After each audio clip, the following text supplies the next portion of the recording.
Hola amigos de Udemy, ¿cómo están? Hoy día vamos a ver funciones. Las funciones en escala son los bloques de construcción de lógica reutilizable. Otros lenguajes como C# y Java usan funciones, pero le llaman métodos, ¿no? Esa es la versión orientada a objetos de funciones. En escala el concepto de función es importante y por eso veremos a detalle este punto, ¿ya? Ok, entonces. En Unix, un usuario experto, por ejemplo, para hacer la analogía, usa muchas herramientas de simple propósito para anidado para conseguir un resultado, ¿no? De la misma forma, un programador funcional combina funciones de simple propósito en cadenas de operaciones como MapReduce, y una función que fue escrita con un propósito simple puede ser usada y aplicada, por ejemplo, a una lista o darse eso a un actor para que sea ejecutado localmente o en un servidor remoto. Entonces, ese básicamente es la idea de tener funciones sencillas que se puedan anidar para conseguir un propósito. En escala, entonces, las funciones pueden tener nombre, pueden ser reutilizables, pueden ser con parámetros, pueden retornar un valor, pero ninguna de esas características son requeridas, ¿ya? Esas características son útiles para asegurar una máxima reusabilidad y composición, porque estamos hablando de anidar operaciones, y ellos también ayudan a escribir código más breve, entendible y más aplicaciones estables, ¿no? Menos código, más sencillo de entender y de mantener. Entonces, usando funciones parametrizadas te permite normalizar código duplicado, simplificar tu lógica y hacer más descubrible, ¿no? Más entendible, fácil de ver qué el programador intentaba hacer. Entonces, testear tu código, probar tu código también te va a ser más fácil si sigues estos principios. Entonces, en la programación funcional, construir funciones puras es lo que se recomienda. ¿Qué es una función pura? Tiene uno o más parámetros de entrada. Ok. Ejecuta cálculos solo usando esos parámetros de entrada. Ok. Y retorna un valor. Siempre retorna el mismo valor para los mismos datos de entrada. No usa o afecta a ningún dato fuera de la función y no es afectado por ningún dato fuera de la función. ¿Ya? Entonces es totalmente incorruptible, ¿no? Funciones puras son equivalentes a funciones en matemáticas, ahí está la analogía, donde la definición es un cálculo derivado solo de los parámetros de entrada y son bloques de construcción para programación funcional. Este tipo de funciones son más estables que aquellas funciones que no cumplen con esos requisitos porque son stables, ¿ya? No guardan estado, y ortogonales a datos externos como archivos, base de datos, sockets, variables globales u otros datos compartidos. En esencia son incorruptibles, ¿ya? Se sabe que puede ser duro escribir aplicaciones útiles que no afecten archivos, base de datos o sockets, así que es raro escribir uno que solo contiene funciones puras, ¿ya? En lugar de tratar de encontrar una forma pura de usar funciones puras en nuestras aplicaciones, los desarrolladores de escala generalmente se comprometen a buscar formas de reducir el número de funciones no puras. O sea, es duro hacer todo con funciones puras, pero tratan, al menos los programadores de escala, como dice, buscar reducir, vamos a darle énfasis a esta parte. Entonces el consejo es usar nombres claros para identificar funciones puras y no puras, para así modelarizar y organizar tus aplicaciones a escala. Entonces vamos a aprender a escribir funciones en escala, y escala nos va a permitir definiciones flexibles con diferentes componentes opcionales, y comenzaremos con el tipo más básico. ¿Ok? Acá hay una sintaxis para definir una función sin input, sin entrada. ¿Ya? Es lo más básico, def identifier igual expression. Ahorita vamos a ver. Pero ideal para, por ejemplo, formatear los datos actuales, chequear un servicio remoto por nuevos datos, o solo retornar un valor fijo si este es su caso. ¿Ya? Entonces, cuando nosotros hacemos lo que están viendo aquí, perdón, vamos a ver, voy a levantar el ítem. ¿Ok? Vamos, hombre, levanta. Desacomodar nuestro material. Entonces,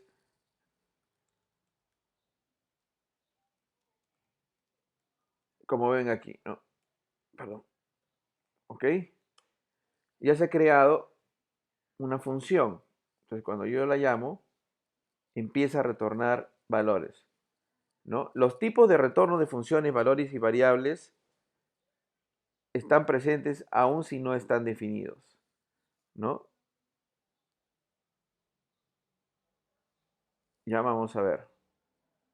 Entonces, ahí tenemos el resultado de esa función, ¿ya? Entonces, definiendo una función con tipo de retorno.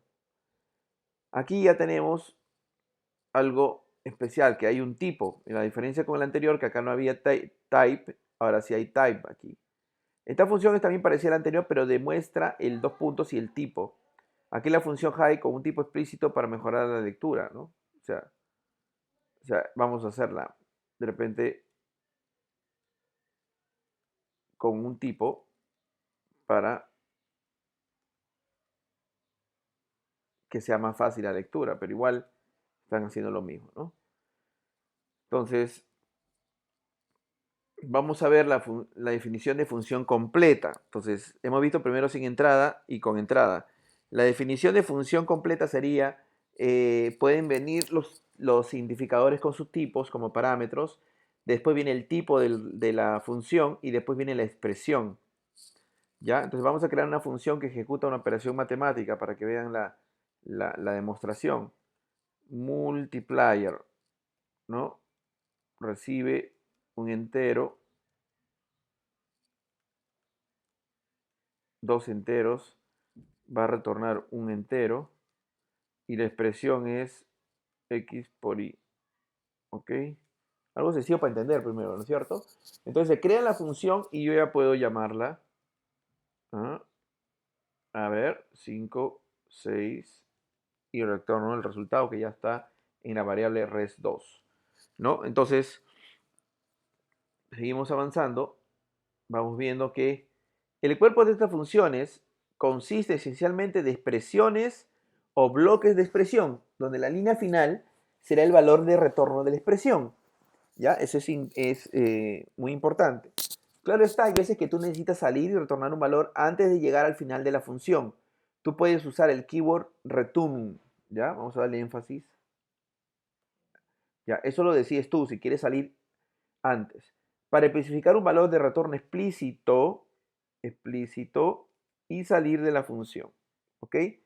Un común uso de una salida temprana y tener la ejecución es el caso de valores de entrada inválidos o anormales. ¿Qué pasa si el valor es null? Retorno null. Caso contrario, retorno el string de ese string, ¿no? Un 6 string, seguro, ¿no? Entonces, escala, la verdad que se van a acostumbrar porque hay similitud en algún lenguaje que de repente estás usando. Ya, mi caramba, un ratito, creo que tuve mala suerte. Ay, ya, ok.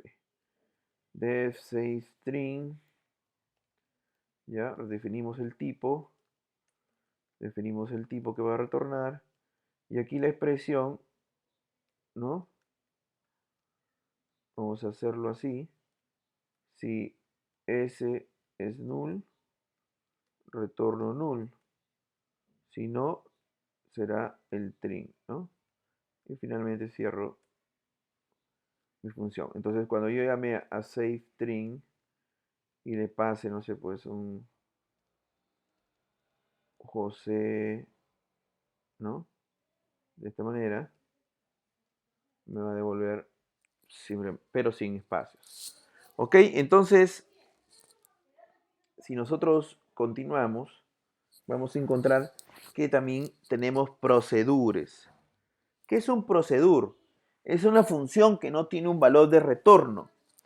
Cualquier función que finaliza con una sentencia como un println es un procedure, ¿ya? Un procedimiento. Si tú tienes una función simple sin un tipo de retorno explícito que finaliza con una sentencia, hará que el compilador de escala infiera el tipo de retorno de la función a unit. ¿Ya? Unit, ratito. Ok, unit para procedimientos mayores de una simple línea se recomienda explícitamente indicarlo, ¿ya?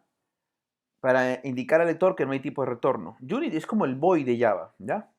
Aquí hay un simple procedimiento de login definido con un tipo de retorno implícito y con tipo de retorno explícito, ¿no? Entonces, vamos a aprovechar para hacer también la demo, ¿no? Ahora tenemos un double, ¿ok?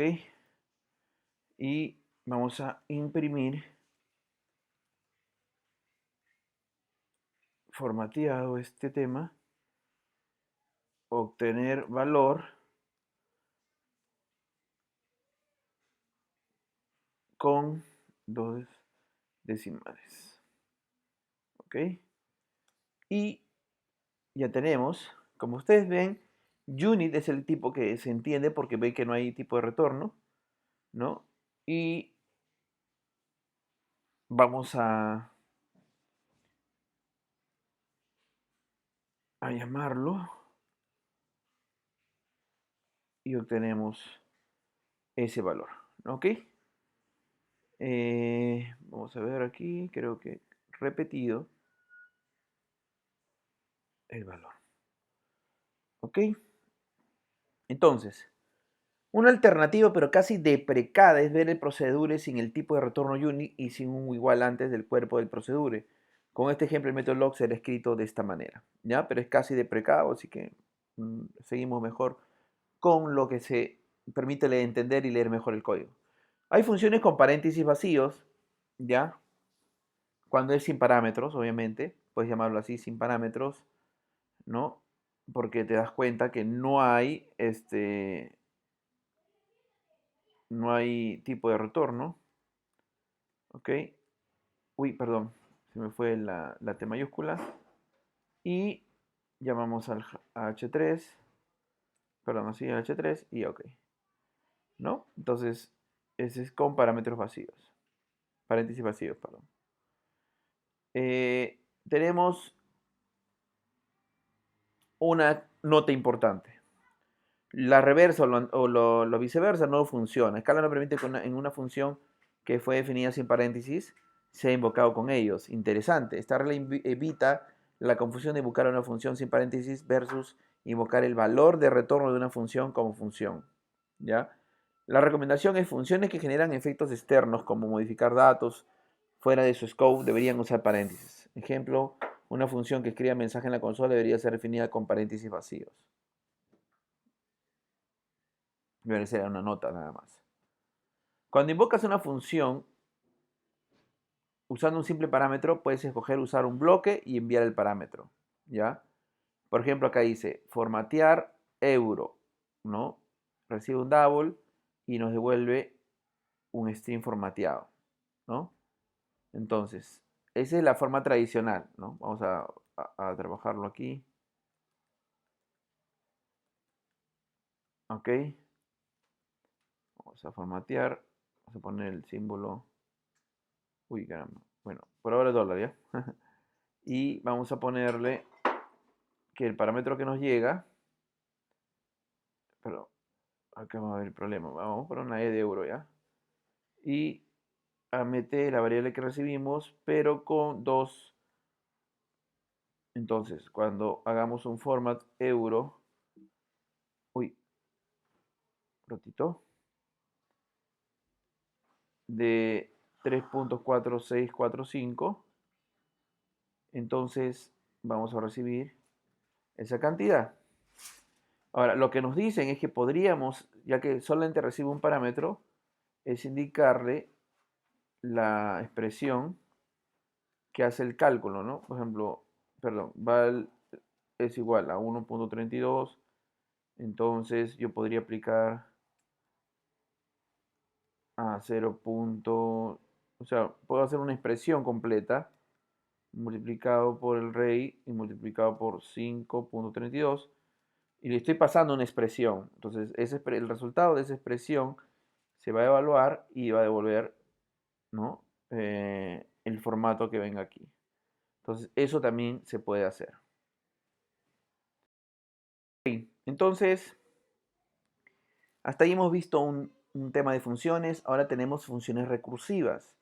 Una función recursiva es una que se puede invocar a sí misma con algún tipo de parámetro o condición externa que será verificado para evitar un loop infinito de invocaciones a la función. Las funciones recursivas son muy populares en la programación funcional porque ofrecen una forma de iterar sobre la estructura de datos o realizar cálculos sin usar datos mutables. porque cada llamada a la función tiene su propio stack para almacenar parámetros de la función. Aquí tenemos un ejemplo clásico de la potenciación, ¿no? De un número. Por ejemplo, vamos a probarlo, ¿no? Siempre es bueno probar, ¿no? Vamos a hacer la prueba.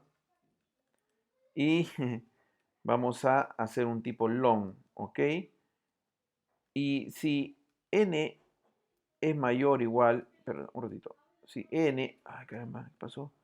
Si n es mayor o igual que 1, entonces vamos a, ya, multiplicamos por el valor de Sx por la siguiente, la anterior, el anterior de por ejemplo, el anterior exponencia, indicador de la potencia, ¿no? Algo así. Pero si estamos en el valor de 1, ya no podemos continuar. Esa es la condición de fin. Entonces, eso va a hacer que, por ejemplo, yo le diga, ¿no? Calcúlame 2 a la 8, ¿no? Entonces, me devuelva ese valor. Pero si yo le digo, calcúlame 2 a la 1, obviamente debería salirme solamente 2. ¿Ya? Entonces, es un 2 es el mismo valor multiplicado por la potencia de 2 al 1 menos, ¿no? Así logramos el 2 al cubo, 2 a la quinta, etc. Si hacemos el 2 a la 0, ustedes saben que es 1. ¿M? Es 1. Entonces, eso es la función recursiva. Ahora, un ratito, lo que se me actualiza aquí. Un gran problema de usar funciones recursivas es obtener stack overflow error cuando se invoca muchas veces a la función y esta usa todo el espacio dado en el stack, ¿ya? Que es una parte de la memoria RAM también. Para prevenir esto, el compilador Scala optimiza las funciones recursivas con tail recursion, para que las llamadas recursivas no usen un stack adicional y en su lugar usen el stack de la función actual, o sea, de la función actual. Solo funciones cuya última sentencia es la evocación recursiva pueden ser optimizadas para usar tail recursion por el compilador de Scala. Entonces quiere decir que si queremos aprovechar esto del tail recursion, el requisito que nos piden es que nuestra última línea sea la invocación recursiva, ¿ya? Para que apliquen tail recursion. Incluso tú puedes colocarle en la notación tailret para permitirle a Scala que aplique tail recursion, si no arrojar un error, ¿ya? En otras palabras, lo pondrías para asegurarte de que el compilador te avise, no, no puedo aplicar tail recursion. Ay, caramba, modificas el código. No, todavía no has logrado conseguir retornar en la última línea la operación recursiva, ¿no? Hasta que te dice, ok, ya puedo aplicarte el recurso. La anotación es como una ayuda para que se aplique el recurso. ¿Ok? Entonces, eso lo podemos ver aquí. Por ejemplo, miren. Ustedes tienen un código en el cual se le va a aplicar la anotación tailret, ¿no? O sea, le digo, annotation tailret, aplicado al power otra vez, donde x es in, ¿ya? X es in, n es in, ¿ok? De tipo long, donde la expresión es si n es mayor que 1, perdón, n es mayor o igual a 1, entonces x por, como habíamos hecho, pues, ¿no? N menos 1, caso contrario 1. Entonces cerramos. Es que, claro, lo que nos está diciendo que no puede aplicar tail recursion porque no contiene una llamada recursiva en la última línea, como habíamos dicho. La llamada recursiva está por aquí, ¿ok? Eso es lo que está pasando. Entonces, eso es lo que está pasando. Ahora, si tú haces el cambio, ¿no? Tú haces el cambio otra vez y le dices, bueno, vamos a ver este cambio, ¿ya? Para no escribirlo por gusto. Si tú ves, dice que la última línea, pero también, ¿qué pasa? Él se da cuenta que acá hay un X por, ¿ya? Todavía no ha sido optimizado, a pesar que lo has puesto en la última línea. Entonces, ¿qué pasa si haces un cambio así? Ahora sí es al revés. Si es menor que 1, caso contrario, power, x menos 1, x por t. Acá la cosa ya es diferente. Aquí ya se convirtió así en la última línea. Entonces, eso recién lo considera él, power 2, o poner ya, x punto entero, n dos puntos entero, y un temporal igual a 1, ¿no? Devuelvo un entero y, ¿qué le digo? Si es negativo ese valor, o menor que 1, perdón, puede ser 0, por ejemplo, no negativo, puede ser 0. Si es así, devuelvo el t, que es el temporal, pero si no, devuelvo el power de x n-1, ya, y este de acá se va a multiplicar por el valor de t, ¿ok? El x viene a ser el mismo valor por t. Ya que obviamente vamos avanzando y colocamos la última línea. Uy, ¿qué pasó? Muchos argumentos para método. Ah, caramba. Creo que cometí un error. Ok. Ok. Ok. Ok. Ahora sí, pues Power 2. Ok. Pero ya está optimizado para usarte el recursion. Entonces, después tenemos las nested functions, ¿no? Definir una función interna para ser usada al interior de otra. Vamos a ver un método que toma tres valores, A, B, C, y retorna uno con el mayor valor. Entonces, ahí dentro definimos otra función que compara dos, ¿no? Y nos dice x es mayor que y, x, pero si no es así, y. Y después le decimos, calcúlame el máximo de A, o sea, el primer valor con el máximo de B entre C, pero ya el max BC usaría la función que está dentro, ¿ya? Entonces, vemos cómo se está usando una función interna dentro de la función global que está ahí, ¿ok? Entonces, funciona también. Llamando funciones con parámetros, con name parameters, eso también hay que diferencia un poco con Java. En Scala tú puedes usar o llamar parámetros por nombre, de manera que puedas llamarlo en el orden que quieras, ¿no? Por ejemplo, si tú le dices prefix string name string, entonces como que el primero es prefijo y el segundo es el nombre, ¿ya? Y tú cuando lo vas a usar tienes que llamar así, pues, ¿no? Miss Brown, ¿ya? Pero ¿qué pasa si tú le dices name Brown prefix Mister, ¿no? Entonces, un poco como que le estás definiendo que el parámetro, el primer parámetro se llama name, el segundo se llama prefix, ¿no? Entonces, vamos a ver.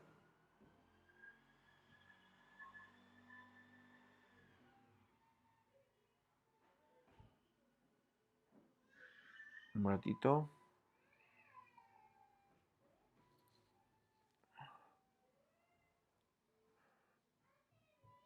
Ok. Llamamos funciones con los nombres de los parámetros, ¿no? Name y prefijos. Ok, está bien. Parámetros con valores por defecto.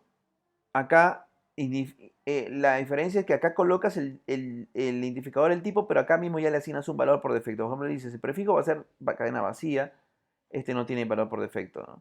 Entonces cuando defines solamente que el name va a ser Paul, como es la cadena vacía, acá no hay problema. O si defines aquí, eh, por ejemplo, acá está definiendo que el prefijo es si lo inviertes, el prefijo acá también sigue siendo vacío, ¿no?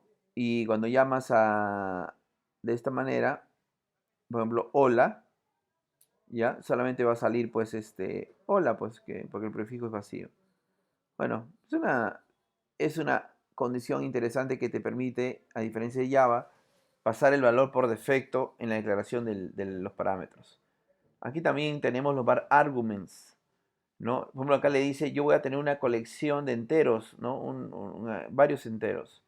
Si empiezo con un acumulador total cero, si los ítems, ¿no? Total más igual y total. Entonces, total es el que tiene el último valor. ¿Ok? Entonces, si tú llamas a zoom 10, 20, 30, la respuesta es esta, ¿no? La respuesta es esta. Y si no llamas canadas, el valor es cero. Pero como ven, el asterisco le indica puede ser 10, puede ser 20, puede ser 30, puede ser 40, 50. Son los famosos var arguments también que hay en Java. También tenemos grupos de parámetros. Si tenemos una lista de parámetros encerrados entre paréntesis, escalas nos permite trabajarlo como grupos de parámetros. Por ejemplo, acá tengo dmax xy y in y. Sí, mayor que y, caso contrario a x. ¿No? Entonces yo puedo llamar al máximo de 20 con 39. ¿No? Son grupos de parámetros. Entonces, type parameters, ¿no? Puedes tener una función, ¿ya? Que tiene un type name, después vienen los parámetros y después viene el tipo de retorno también, que es un type name, ¿no? Entonces, el problema es que tú tienes, por ejemplo, un identity con string, un identity con entero. Entonces, cuando tú defines, ¿no? Así, entonces tú dices, pues, a ver, vamos a definir mejor any, ¿no? O sea, cualquiera. Y este sería igual a. Entonces, cuando le pasas un string, de repente obtienes un error, porque tú dices, yo he dicho any, pero el requerido es el string. ¿Ya? Entonces, ese es el problema que tenemos. ¿Cómo lo solucionamos para que no haya problema, ¿no? Para que no haya problema con estas coincidencias que estamos viendo. Definir un type name, ¿no? Entonces yo le digo, como tengo dos, tengo el string y tengo el entero y no sé cuál, porque al final internamente, o al final es como si trabajáramos de esta forma, entonces se le pone, yo quiero el identity pero que sea string, o quiero el identity que sea double. Entonces de esa manera evito la confusión, ¿no? O el problema. ¿Ya? Usando inferencia también se puede, identity, hola, identity para que resuelva el tipo de dato, ¿no? Como habíamos visto, identity, el tipo de dato. Y acá igual, ¿no? String, double. ¿Ya? Entonces, con dos puntos o con inferencia de tipos, ¿no? Métodos y operadores, instancia de la clase, método y parámetros, ¿no? Yo voy a tener, por ejemplo, si tengo un string, que es este de acá, después le digo, finalizas con, ¿no? Entonces, generalmente la instancia de una clase, que en este caso de la instancia, esa es la instancia de string, puede tener métodos y puede tener parámetros, ¿no? Entonces ahí tenemos eso. Entonces también acá double, pero el D lo puedo redondear, al D le puedo calcular el floor, el compare, o le puedo hacer un más, porque el más también es un método, y entonces obtenemos el valor incrementado. ¿Ya? Invocando un método con operator notation, ¿no? Objeto, método y parámetro. Entonces, D compare 18, D más, porque al final este también es un método. Entonces, se parece mucho a operaciones aritméticas, pero es como si estuvieras llamando un método realmente, ¿no? Ahora, hay que hacer funciones más fáciles de leer, máximo 40 líneas, comentarios de una línea, de varias líneas, y puedes usar Scaladoc o Javadoc para documentarlas. ¿Ya? Es recomendado. Ok, señores, terminamos el tema de funciones. El siguiente tema, clases y objetos, para la próxima.